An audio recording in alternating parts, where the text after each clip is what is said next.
And you wrote your book, The Overseas Basketball Blueprint. Where at in that 9-year journey did that book come about?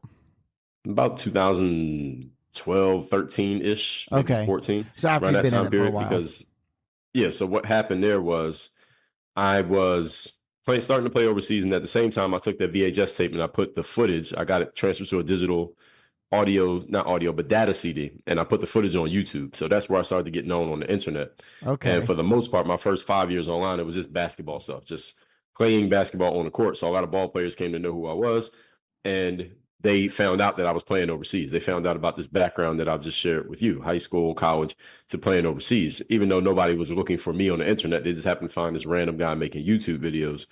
And I started to build this audience, again, just straight grassroots of, hey, if you want to learn basketball, go on YouTube and look up this dude, Dre Baldwin.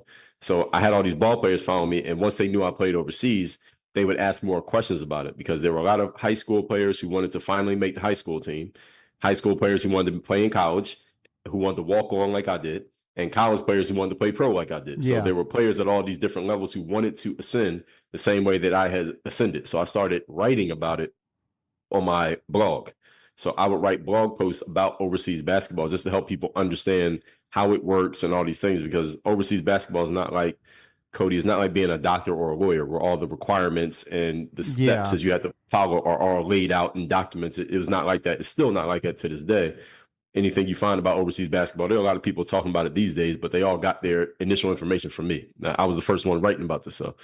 And then when self-publishing became a thing, that's when I started to write. I started to put more of my material in books. And Overseas Basketball Blueprint is really a compilation of a bunch of articles I had written about overseas basketball on my website, on my blog. Then I just put them all together into a book and put it out as the blueprint. And it is still to this day the blueprint if you want to play ball overseas, if you haven't played anywhere significant in college specifically. But we even have players who have played Division I ball who they've come into my world saying, hey, I'm thinking about this. I got this offer. What do you think? So all different levels of players have come through because of that. Wow.